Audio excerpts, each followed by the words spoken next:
Hey guys, what is up? It is Reaper Jinkai here, and Happy New Year to everyone watching. This is kind of a 2017 video slash a rant about something.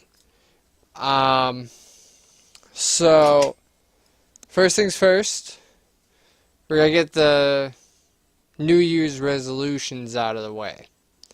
So, first one.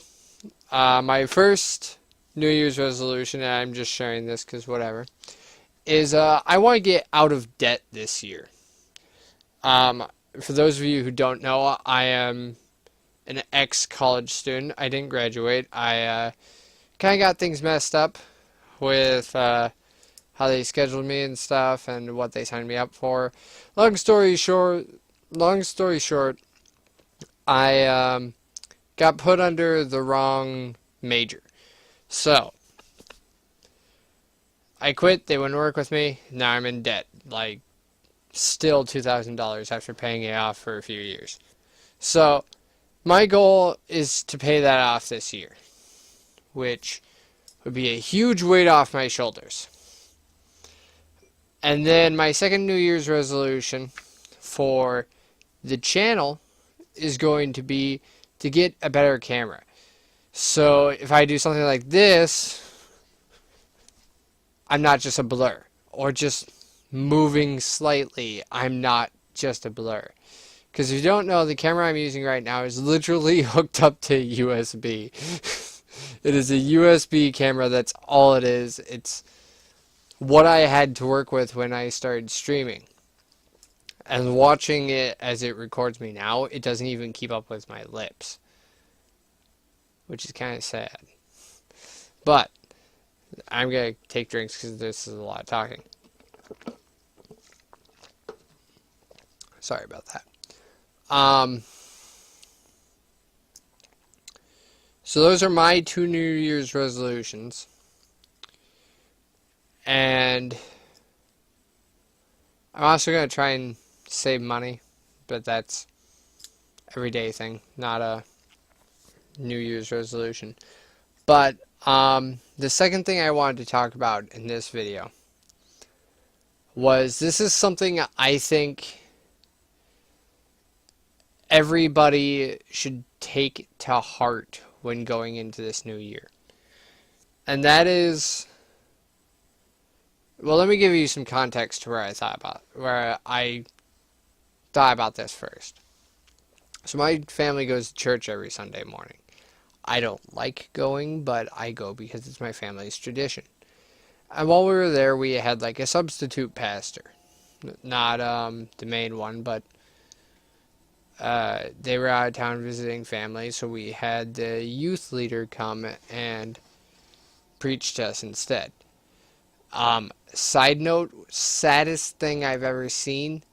Main pastor wasn't there. We normally have like 60, 70 people, somewhere around there, maybe a little bit less.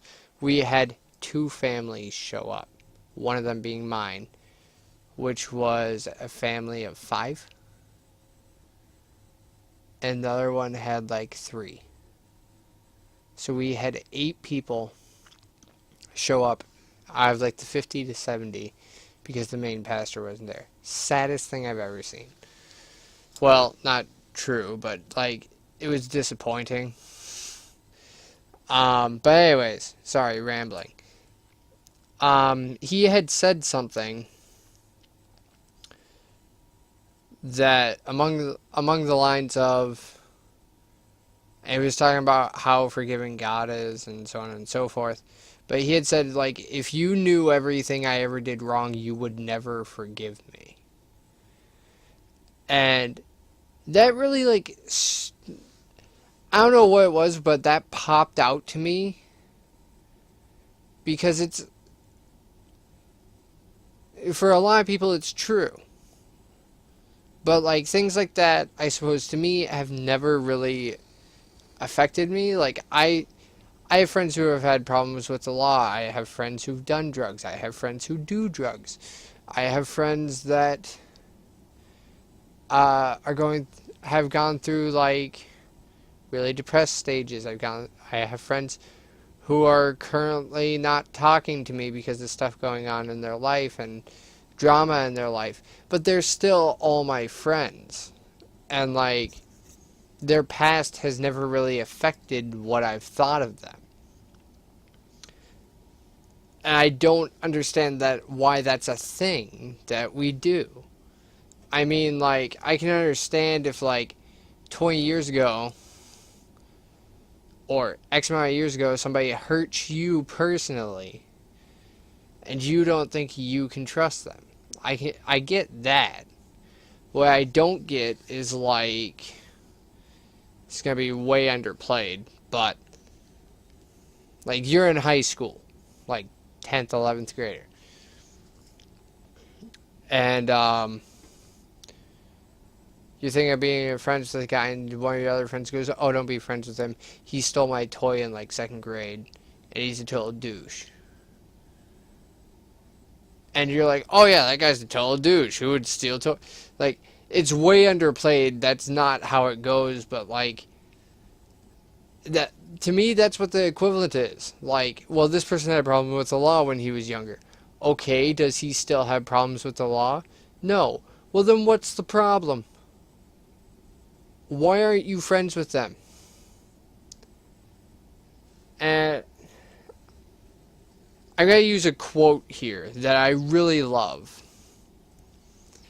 And I don't know who it's by. I know I didn't come up with it because I heard it from someone else. But I don't know who said it. I'm sorry, I got something in my eye. But it's my favorite quote, and the quote goes, "At the end of the day, it doesn't matter who won or lost. It matters how you played the cards you were dealt." And to me, I take that quote as like, every day you're dealt a new hand. Like, if you're playing 21. Like, some days you're dealt like an instant 21, best day you've ever had. And then other days you're like dealt a 15, to where like, it's enough that you could win, but you're probably not because somebody else is going to get a better hand. And if you hit to get another card, you're going to bust. You have a huge chance of busting. And it kind of comes down to that.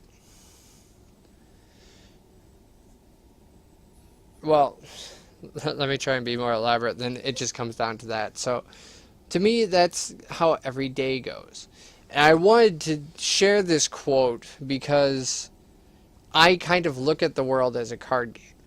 Just like that 21 reference. Like, every day I wake up and I'm dealt a hand. There's days I wake up, I'm dealt like the worst hand you could possibly imagine. I hurt, I don't feel well, I don't want to do anything. So I have no motivation. I think I'm getting sick and I already hurt. I don't want to get out of bed because how is that going to make it feel better?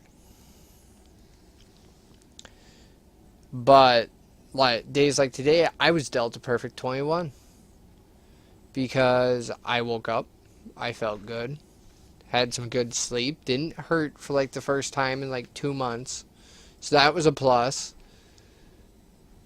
Went to church, ate some food, and then went to work. And then went and saw Lenny at her work after I was done. So I had a really good day, like per 21.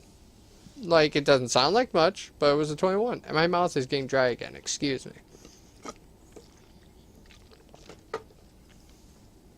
But like, just a few days ago, I was probably dealt that 15. Because I woke up, I hurt, no motivation, had to go for an 8-hour shift. Didn't want to go to an 8-hour shift. Had shitty customers all day. Just rude and acting like everything that happened to them was my fault. And as a customer service representative, I can't yell back. I can't like retaliate. It's just, I'm sorry. But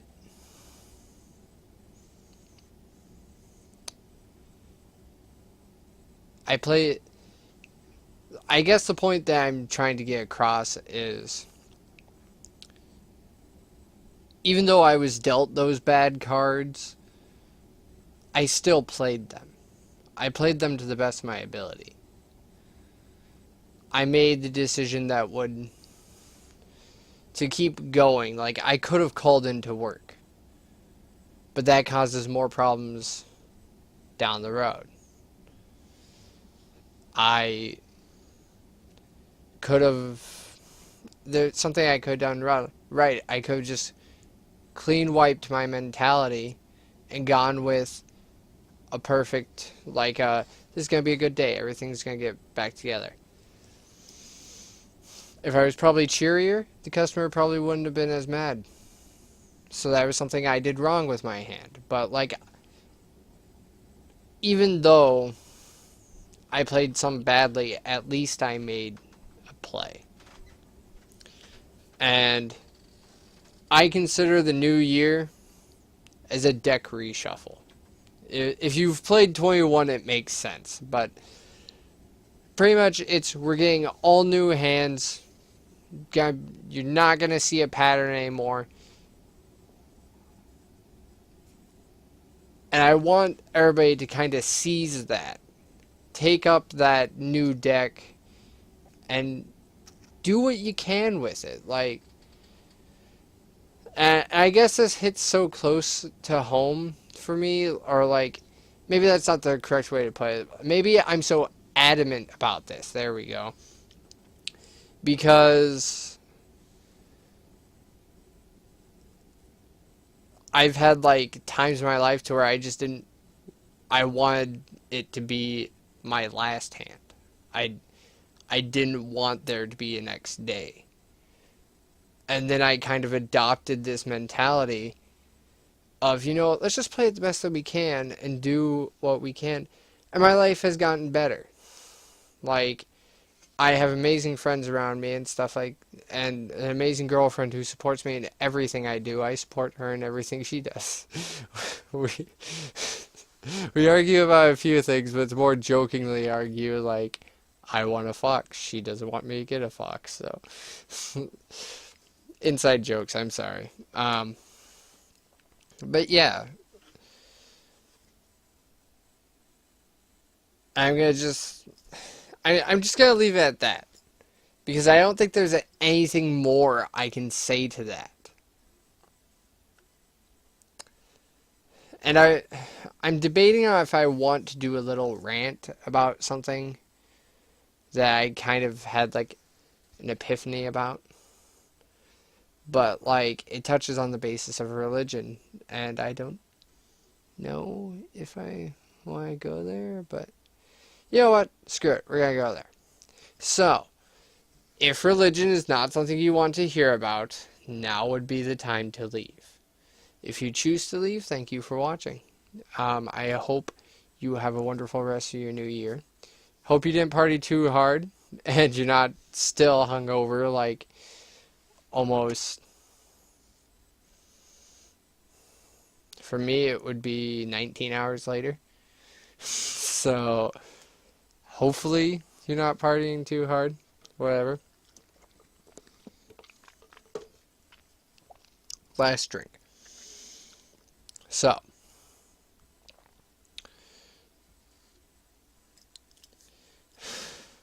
I'm really like hesitant to talk about this, but I'm going to.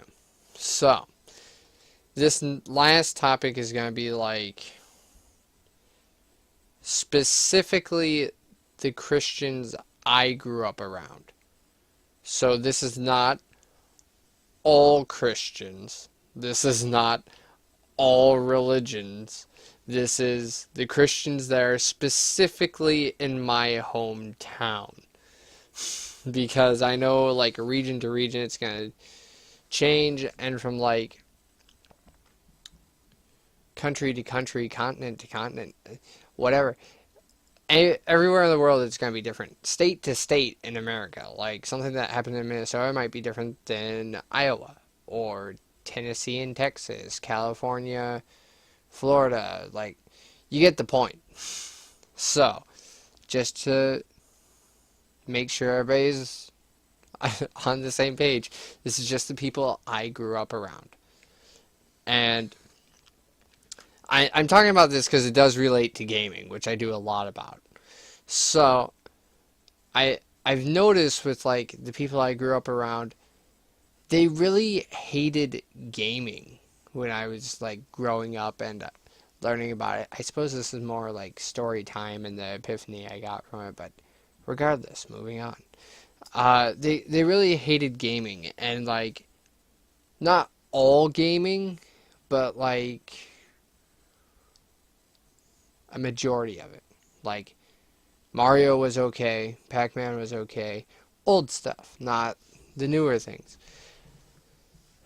And for the longest time, I couldn't like figure out what was, and I'm sorry I'm backing away, but I gotta lean back. I couldn't figure out like what was causing this hate. And like some examples I have is when I was young enough still to go to youth group. I went to a youth group. We got done early. So I started playing Pokemon. I love Pokemon. That's my game.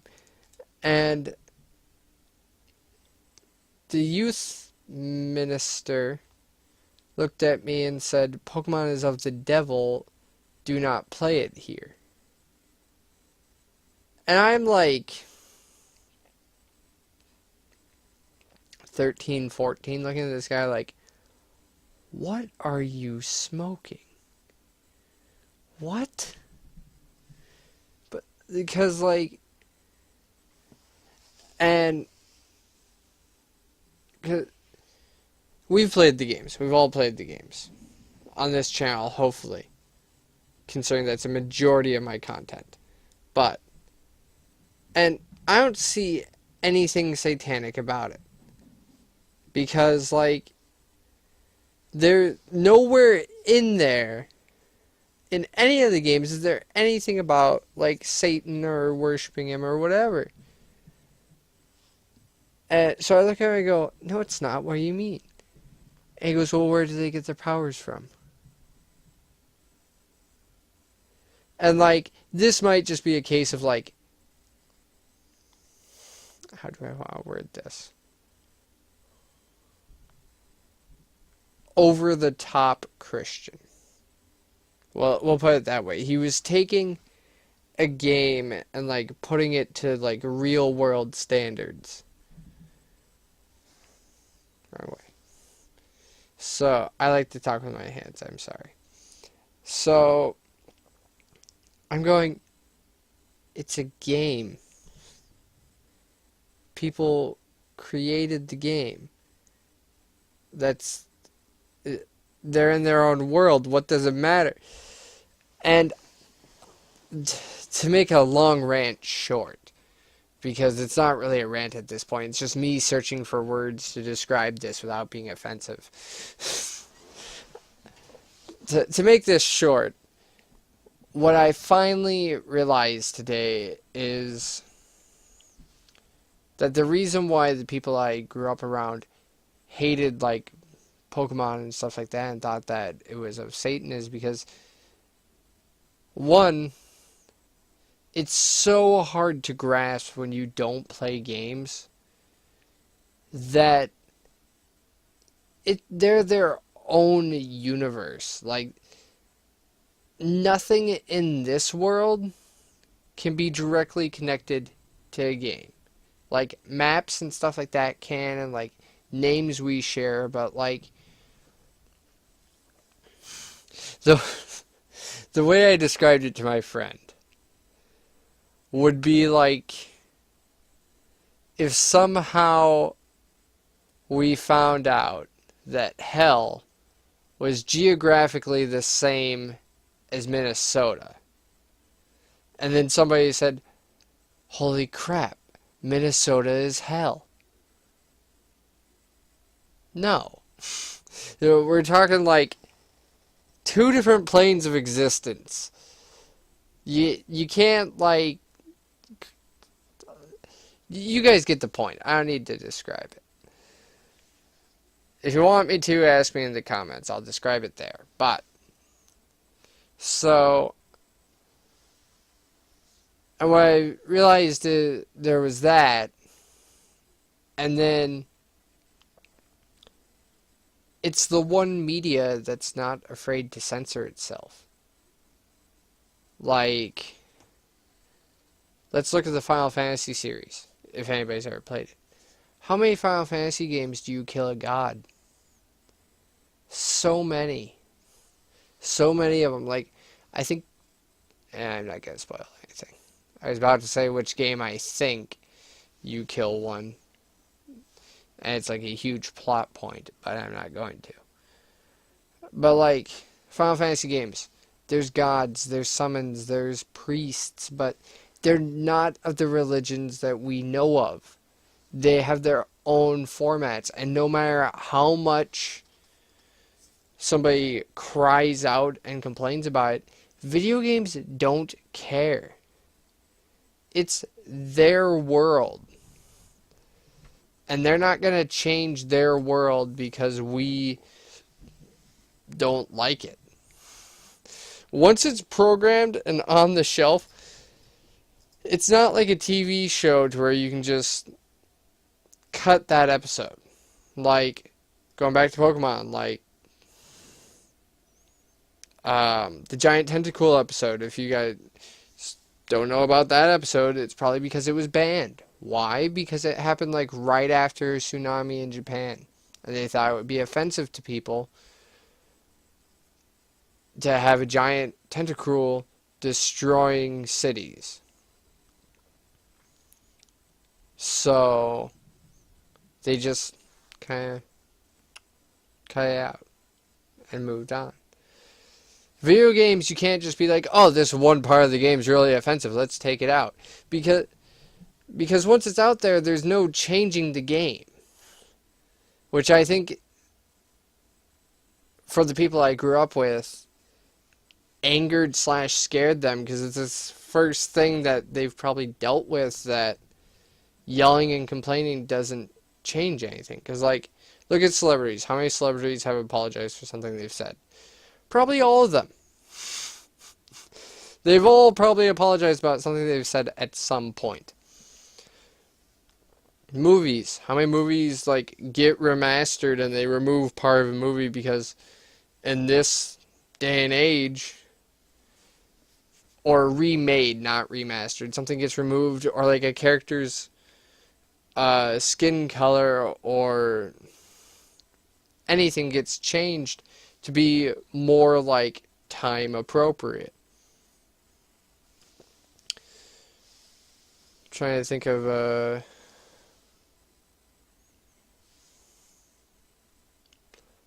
Final Fantasy X remastered. I think I have it. Yes, I do. So Final Fantasy X remastered. Not a thing changed. There was summoning, which most of the time, with the people I grew up with, summoning equaled Satan worship. Still in the game. I remember, like, growing up, everybody in my town complained that there was summoning in the game. Why? Don't know. But I gotta quit rambling. You guys get the point. So this was like something I just thought about. I was like, it makes sense now why they hate it so much. I don't agree with it. I'm not saying they're right. But to me, it made more sense once I stepped back and looked at it. But for those of you who stuck around to listen to me do whatever this was, because I'm confused about what I did too. Thank you for listening. I really hope you guys enjoyed. I hope you're having a great New Year's. I hope nothing but good things for you guys is 2017. And above all else, just remember, even if they're bad cards, just play them. See what you can do with them. Because sometimes, A bad hand can turn into a winning hand if you play it good enough. So, thank you guys for watching. Peace.